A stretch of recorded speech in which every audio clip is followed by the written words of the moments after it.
Welcome to Quoth, Raven Lewis, Brett Raven Wednesday show. What did you get this week? Notice in accordance with copyright regulations, this episode, Quoth the Raven, is intended for ages 16 and up. While some of the content we will feature is kid friendly, the context of the episodes to address adults to inform them of the said content for them to research as consumers in service of their youth. In other words, parents, grandparents, aunts and uncles, teachers, librarians, etc. There is the possibility of adult language present on the episode as well, rated TV 16 and up. And hello, everyone. I'm Lewis Brett Raven, 28-year veteran of comics, science fiction, fantasy, horror, role-playing games as a writer, editor, illustrator, publisher. It is our Wednesday show, and usually what we do on Wednesdays is we let you guys know what I found and purchased in my local comic shop this week. And you guys also, in turn, tell me what you guys got. But before we do that, we go into our questions this week, because I actually got some.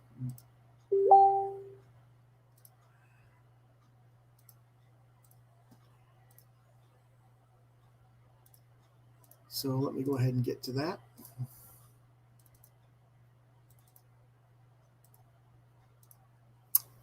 And our first question of the day comes from Warren Montgomery. He asks, are the books that you review bought by you, or are they sent to you from the publisher, or are they digital? About 85 to 90% of the books I buy I review are purchases, and the other 10 are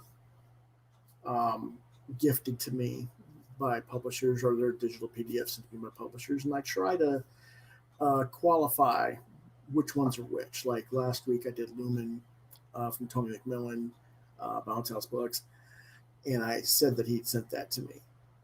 He did that to me after I'd interviewed him when I had purchased Serious Creatures from him, and we talked about some of his other books as well. And of course, Attaboy was something that hasn't come out yet, but that's kind of the thing there. Sometimes I'll do a review for Scout Comics because they send me PDFs. A few other companies send me PDFs. Some of the Kickstarter guys will send me PDFs. Kickstarter Indiegogo guys will send me PDFs as a preview to go with a review or interview section. But other than that, it's purchases. Okay. Our next question. It's from Anonymous.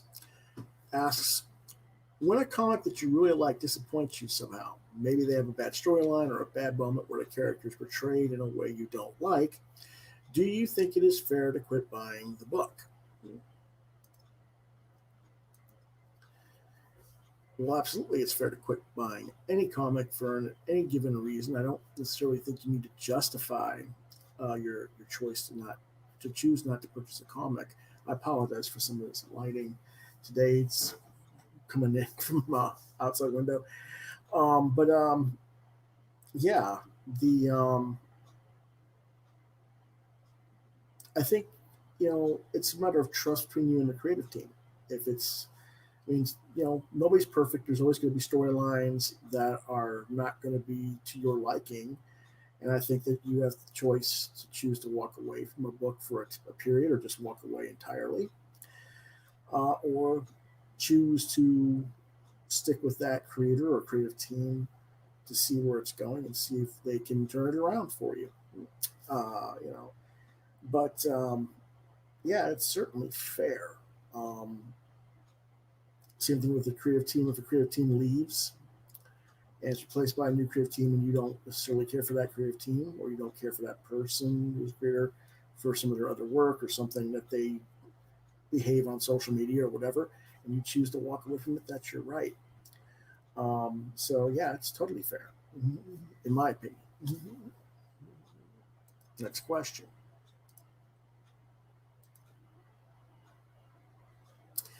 Sean M. asks, are you watching the new Resident Alien show on Sci-Fi? I watched the pilot on sci-fi.com. I haven't watched it anything since then yet.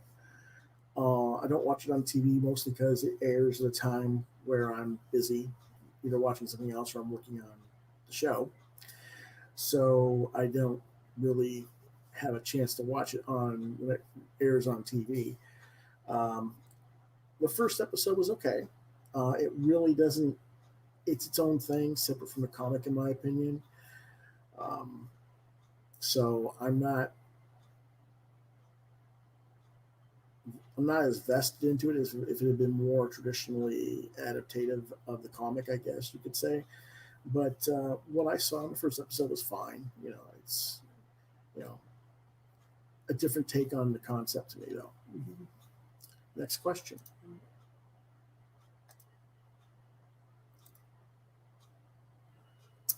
Anonymous asks, "Are you watching WandaVision?" Unfortunately, no, I'm not. That's mostly because I just don't have access to Disney Plus. Um, I don't buy those type of streaming stuff from my computer to watch on the computer. I spend too much time on the computer as it is, and my TV doesn't take streaming service. So unfortunately, it's just not an option for me right now. Um, I don't have so I have no opinion on the show or anything like that this time. There's a lot of stuff like that with HBO Max or Netflix or Disney Plus type shows like Mandalorian and I did watch The Watchmen, but that's because I got it on DVD.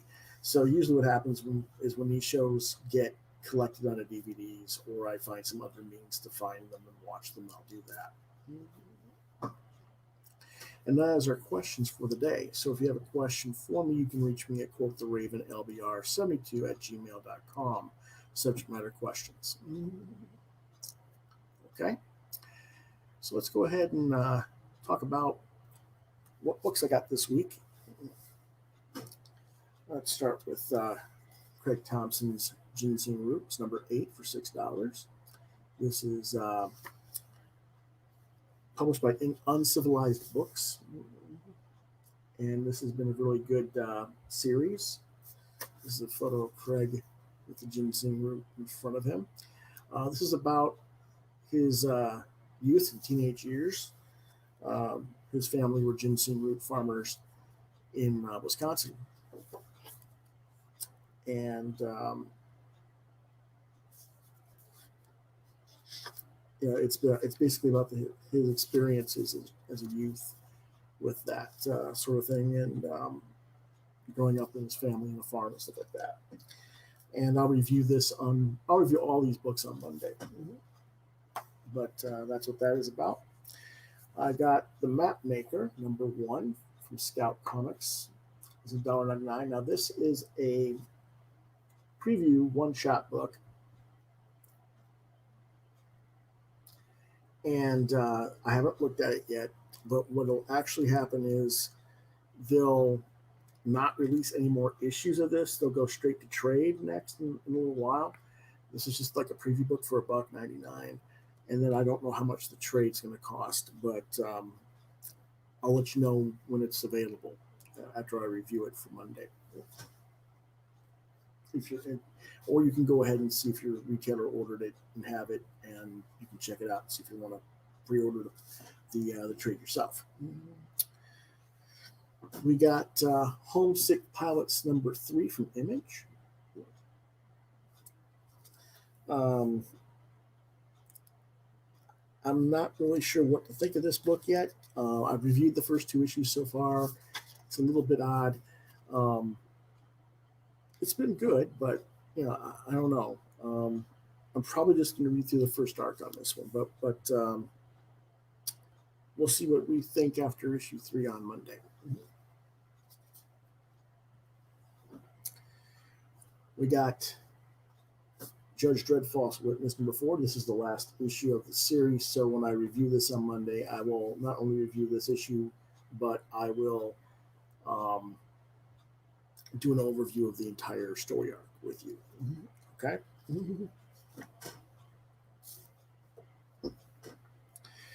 We got Green Lantern, Future State Green Lantern, I guess is what it's called, to number 2. This is the anthology Green Lantern book that has John Stewart and Teen Lantern and just a lot of different characters in it. I'm not sure what to think of it yet. The first one was interesting. So we'll just stick with it for a little while because I like some of the writers and artists involved.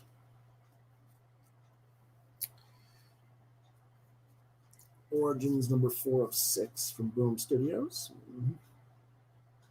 I've been reviewing this regularly. It should be pretty good. Look forward to reading the next chapter. Again, all these will be officially fully reviewed on Monday. Norse Mythology, number 5 by Neil Gaiman and Peter Russell from Dark Horse Comics.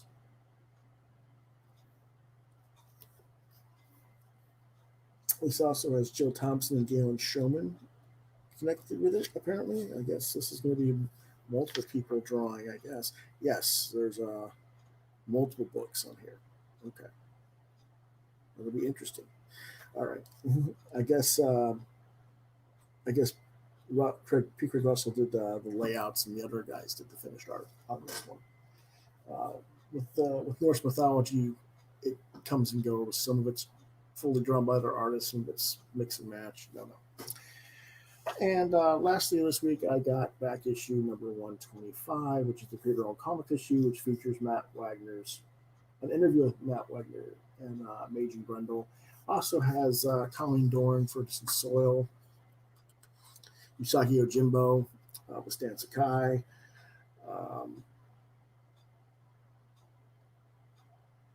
an interview with Steve Purcell of Cinemax Freelance Police. Quite a few other stuff in here as well. So should be pretty cool. I look forward to reading that as well. So that's what we'll review on Monday. Now, what are we going to review right now? We're going to review quite a bit of stuff, actually.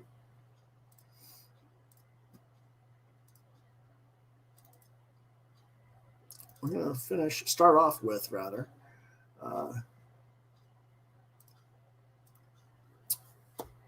Lonely Receiver number 4 and 5. They're $3.99 each. Publishers Aftershock Comics. Writer is Zach Thompson. Artist is Jen Hickman. The genre is science fiction / horror. Number 4 was released in December 2020, and number 5 was in January 2021. Well, it's about Katrin, that's the lead character, becomes aware that she's been allowed herself to be experimented upon with new artificial intelligence bioware, and that everything she's experienced in the comics as far as receiving experiences of others. She comes face to face in her psyche with the bioware artificial intelligence, and she has to overcome the programming and reclaim herself or lose herself forever. Recommended for mature reader 17+. I give it 4 out of 5 stars.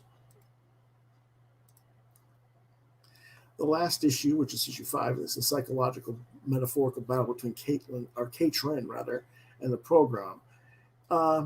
This comic has been an interesting exploration of relationships and the nature of how and why relationships fail. Katrin has to learn to accept and love who she is on her own, as does everyone, before you can really feel love for others or accept that others actually truly love you. In a society that we live in where our self-image is always under constant attack from media and societal expectations, I think that Thompson does a nice job in this series exploring this idea. I do think it's a bit too far into the sexuality side for my tastes, and that sometimes that distracts from the point of the story, but that's just my personal take. I do not like the covers.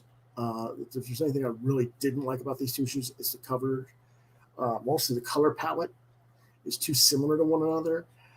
In fact, when issue 5 came out, I thought I already had it because I remembered issue 4, and as you can see, the colors are very similar, and I thought I'd already bought it. So I wish they'd done a little bit more different there.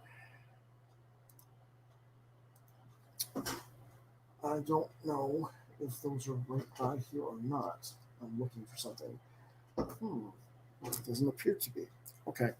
Um, but the other first three issues were completely different um, color schemes. Each one was a different color scheme, and I think that should have been carried out throughout the series a little bit better. Jen Hickman's art is really nice. Unfortunately, I don't really feel comfortable sharing it on YouTube or Facebook because there is a lot of explicit nudity and sexuality involved in it, and I don't need to get the um, you know the people with the stick stuck up their butts reporting false nonsense. So it is a mature reader's book, 17 and up. Okay.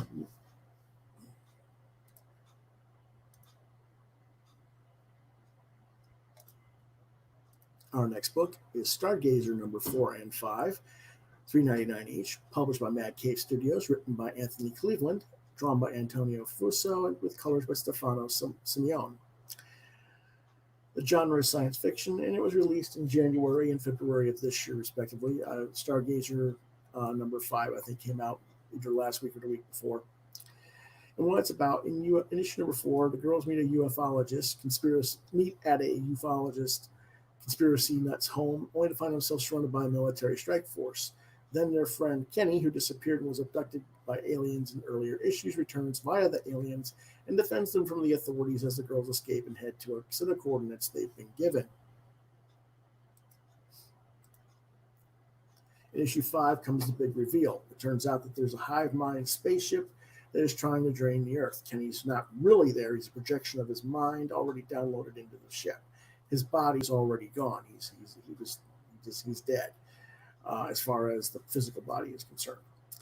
An alien sentinel called Promi, short for Prometheus, explains what he did to stall the sky mine from destroying Earth. He put pieces of a bomb inside each of the girls, and now they have to go reach the sky mine's physical location on Earth and blow it up to save the planet. There's only one more issue left. I am curious to see how they're going to pace this out and conclude the story, because the issues were kind of jarring in their pacing between these two issues. And this is one of those rare times where I think the story is missing something and could have used some more expansion and storytelling in it than there was, which is really a rare thing because usually it's the other way around. They've got too much exposition and could cut out a lot more than they do. But anyway, I give it a 3.5 stars, and it's recommended for ages 14 and up. This is the artwork by Antonio Fuso and Stefano Simeone. This is Promi with the alien, and this is Ari on the right, which is the ufologist conspiracy nut guy. I don't know. I guess he was shot by the military, and the aliens sucked him up into the ship. I don't know if he's actually physically there or another like mental manifestation or what.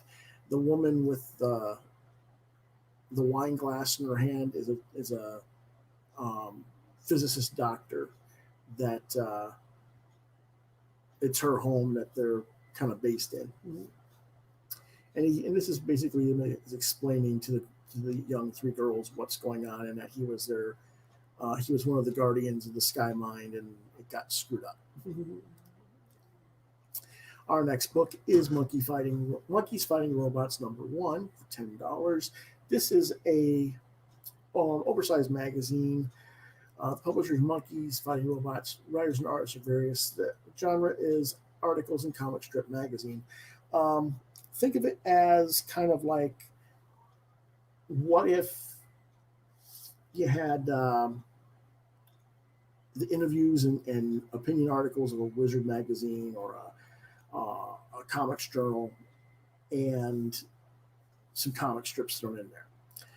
This was originally released in summer of 2020. And what it's about, this is the inaugural issue of Monkey Fighting Robots, and there are 9 articles and 7 comic strip stories, including strips of The Baboon from Jimmy Jones and Pink Lemonade by Nick Cagnetti, whose properties I've reviewed here and have had guests on the show in the past. So this was the main reason I bought the magazine.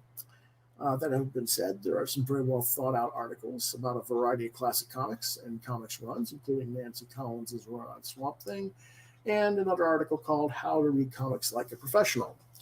I do enjoy the format of the zine, but I think it's a little thin for a $10 price tag, but I understand why it's costing that much. Monkeys Fighting Robots #2, also $10. This came out in January, winter 2021. It has 8 articles and only 4 comic segments and 28 pages. Again, it just feels a little bit thin to me. I do get the price point. The production value is certainly there, and I do feel like the content is very well curated. I just think that for $10, it should probably be a 64-pager. And I see the people doing this magazine is capable of doing that. That being said, that's just my opinion. In this issue, they have a best of 2020, of which I can only agree with one book of their selections, but that has more to do with my taste than theirs. Opinion columns, such as Waiting for the Trade and Comicsgate. And, it's a nice, interesting approach, a nice take to kind of give back the type of magazine that Wizard or Hero Magazine used to be back in the 90s. It's just a little bit better curated, I think. It doesn't have a bunch of wasted space for a price guide that's whatever. But it's a little bit oversized, as you can see. This is issue #2. And, it's a little bit thin, like I said. But there is some nice stuff in here.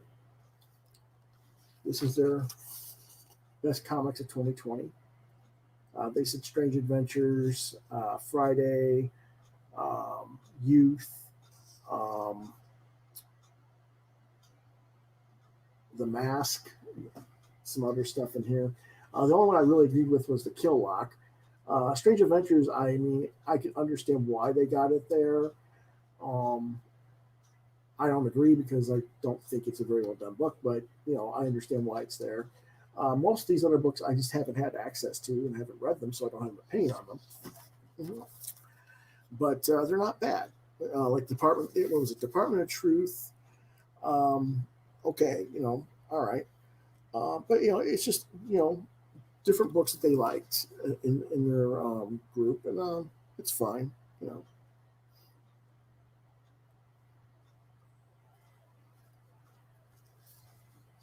And then there's an example of one of their comic strips. There's some other cool stuff in here too. Let me see if I can. Now, I would say that this stuff is a little bit more geared towards older readers. There's a little bit of violence and stuff in here, but here's another one of the short comics, comic strips.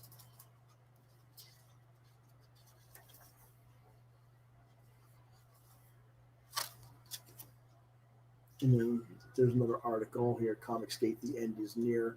And that is written by Michael Fromm. And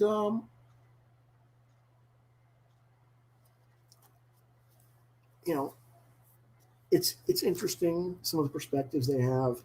Whether I agree with them or not, it's a good read.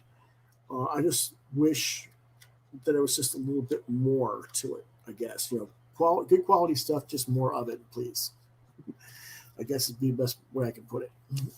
I give these magazines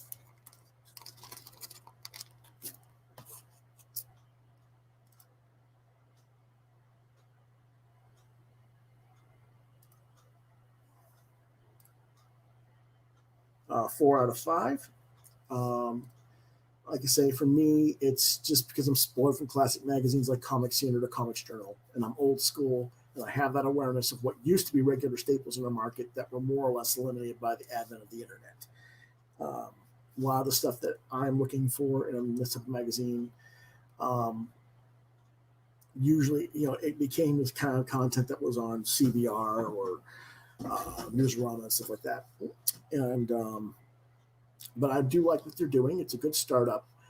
And it's a solid product. I just wish there was more of it for the issue. I do recommend it for ages 16 and up, though, because there is some violent type comics that I think are more geared to older teens. And a lot of the classic review stuff is stuff that younger readers won't know about because it's like 70s and 80s stuff. So it'd be more geared towards late teens, early 20s if they're interested in learning a little bit more about past or older readers. So I'll give it 4 out of 5 stars. And let's move on to the next one. Whoops, something is not right here. I don't know why. Let me check here what's going on.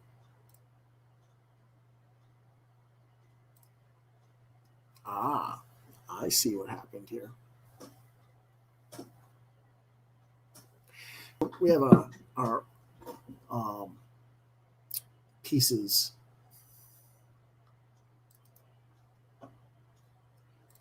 out of order on the file for some reason. I don't know why, but we do. So we'll get that straightened out here real quick. There we go. Tales of Monkeys Fighting Robots, or MFR, number 1 and number 2. They're $5 each. Publisher's Monkeys Fighting Robots. The writer is really the writer is Jamie Jones with Matt Sardo, but I put Matt Sardo and Jamie Jones because of how it was written in the credits. The artist is Jamie Jones. The genre is science fiction action adventure.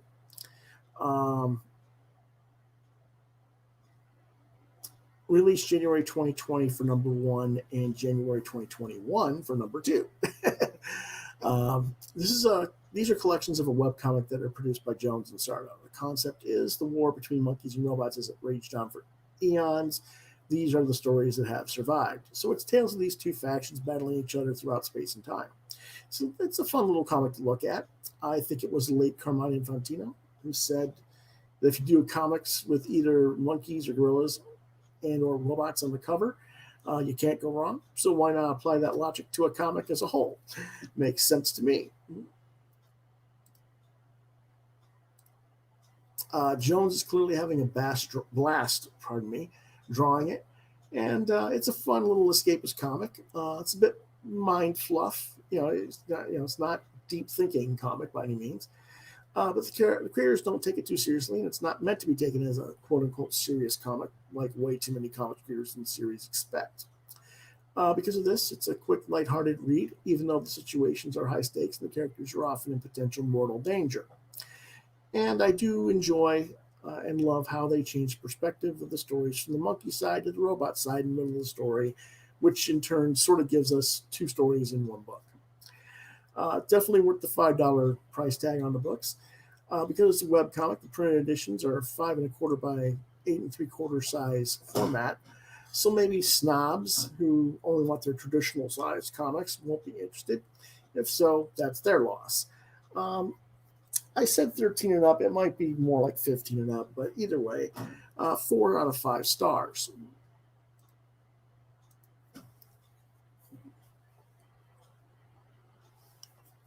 And this is issue 1. As you can see, it's a little bit different size format.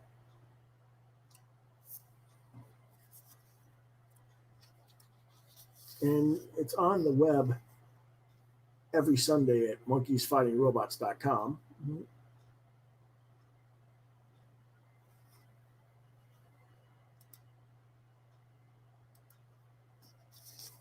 Let me go ahead and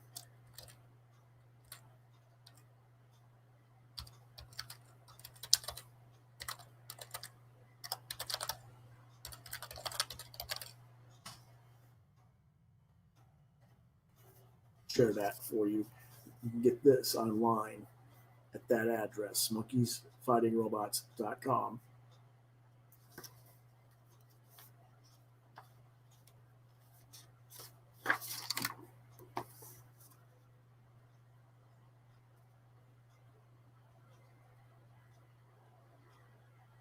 And this is art by Jamie Jones, who did the Baboon Musteloid Menace and the Baboon Meets Pink Lemonade comic that I reviewed earlier last year. Well, actually, I don't know exactly what it was in the last year anyway. And I think Jimmy does a nice job with his color schemes. And it's a cute little story, futuristic.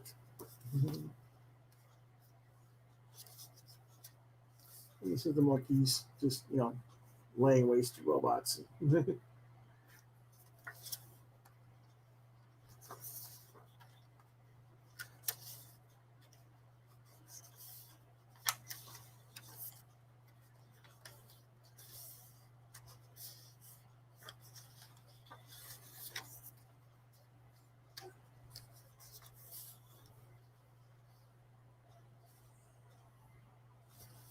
And then they cut back to the robot planet and tell the story from the robot side.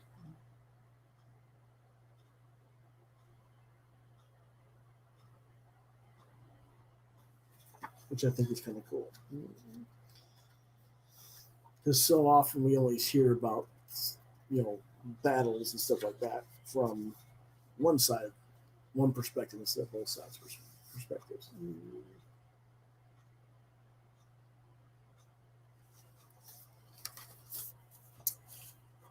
And then this is issue number 2. And there's ninja monkeys and, kind of like a Deathlock meets the Rocketeer type guy with a jetpack flying around. Iron Man type armor, I don't know. But it's kind of cool.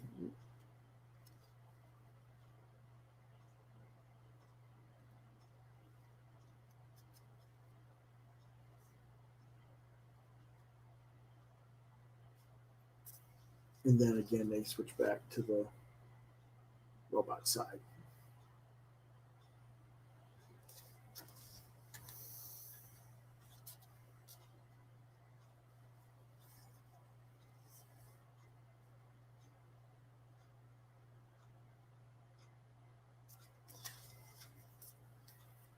Okay. And that is our reviews and previews for this week. I want to thank you for watching. And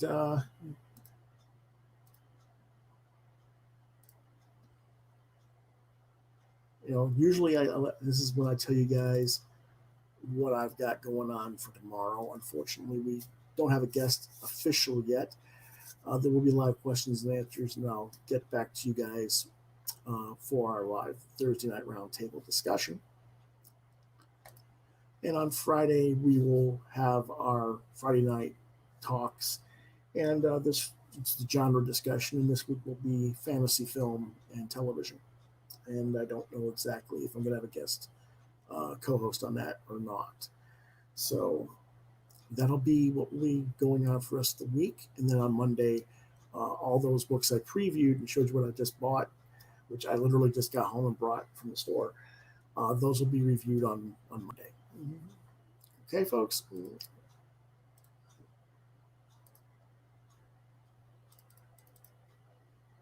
If you want to reach me, you can reach me on Facebook at Lewis.BrightRaven, on Twitter at LewisBrightRave2, at DeviantArt at DeviantArt.com/BrightRaven, on YouTube at Quoth Raven Lewis BrightRaven.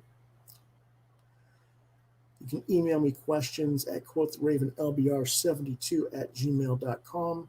And if you can't reach me there, try LewisBrightRaven at yahoo.com. Again, Mondays is our normal comics news and reviews.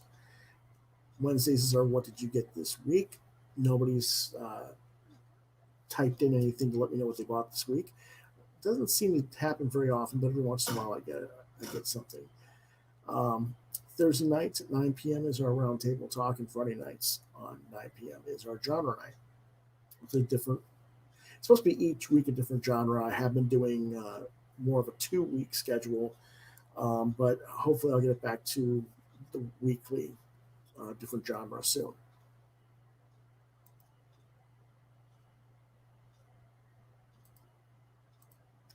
And with that,